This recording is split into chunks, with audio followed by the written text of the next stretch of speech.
탐욕에 지배되어 죄를 행하는 자들은 그리스도와 하나님의 나라에서 기업을 얻지 못합니다. 그러므로 진리를 부정하거나 변형시키거나 슬며시 가림으로써 사람들을 죄의 방종에 빠지게 하는 자들의 말에 속지 말아야 합니다. 그들은 죄에 대한 심판을 부인하려 합니다. 주님이 우리의 모든 죄를 다 사하셨으니 더 이상 죄의 문제는 신경 쓸 필요가 없다고 말하기도 하고, 하나님은 사랑이시기에 회개하지 않은 사람도 그의 나라에서 배제되지 않을 것이라고 주장하기도 합니다. 그러나 하나님의 진노는 불순종의 아들들에게 반드시 임합니다. 우리는 과거에 허물과 죄로 죽어 있었습니다. 그때 우리는 이 세상의 질서와 가치관, 행동 방식과 삶의 시스템을 따랐고 사단의 지배를 받으며 그의 성질을 공유했습니다. 그 대표적인 것이 하나님에 대한 불순종인데, 사단은 우리가 자신의 의지로 불순종하기를 원했습니다. 하지만 지금 우리는 불순종의 아들들이 아닙니다. 우리는 불순종에서 구원을 받았고 이젠 순종의 삶을 살고 있습니다. 그런데 어떤 이들은 신자를 자처하면서도 여전히 진리에 순종하지 않는 삶을 걷고 있습니다. 하나님의 진노가 과연 그들과 무관할까요? 그렇지 않습니다. 그뿐 아니라 그들에게 속아 악을 행하는 자들도 그 진노를 피할 수 없습니다. 진노의 심판은 그리스도의 재림 후 본격적으로 이루어지겠지만 현재에도 일어납니다.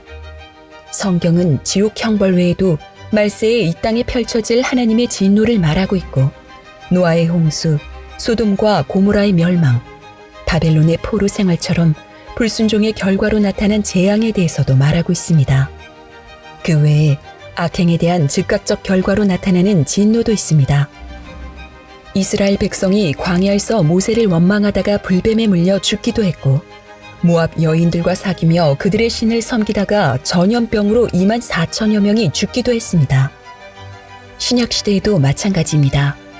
헤롯 왕이 주의 사자가 치는 바람에 충이 먹어 죽은 일도 있었고, 가룟 유다가 목매달아 죽은 후 배가 터져 창자가 다 나온 일도 있었습니다.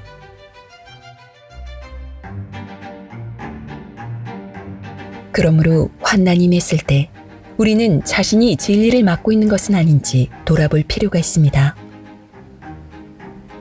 돌이켜야 할 사람이 돌이키지 않을 경우 하나님은 그에 대한 기대를 접으시고 그로 하여금 소원대로 죄에 빠지게 하여 그 결과를 거두게 하실 수도 있습니다.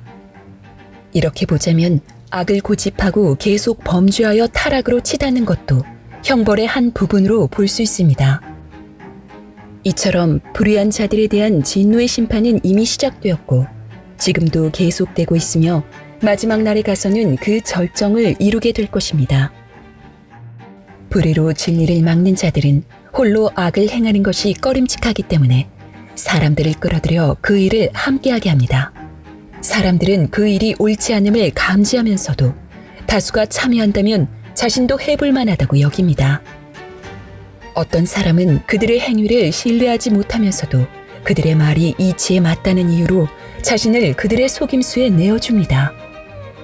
우리가 진리에 충실하고자 한다면 무엇보다 거짓에 속지 말아야 합니다. 저는 몰랐습니다. 속아서 그랬습니다 할지라도 하나님의 진노를 피하지는 못합니다. 복음의 시스템 안에서 경고가 이미 충분히 주어졌기 때문입니다. 그러므로 친분이나 이해관계에 휘둘리지 말고 불순종의 아들들과 거리를 둬야 합니다. 그들의 죄에, 그들의 심판에 참여할 이유가 없습니다. 심판은 오늘도 진행되고 있습니다. 이는 마지막 심판이 있을 것을 미리 경고해주는 결정적 표적입니다. 우리 모두 하나 되어 거짓된 유혹과 담대히 싸웁시다. 진리로 교회를 세워갑시다. 우리를 구속하신 하나님의 뜻을 이루기 위해 순종의 마음을 한데 모읍시다.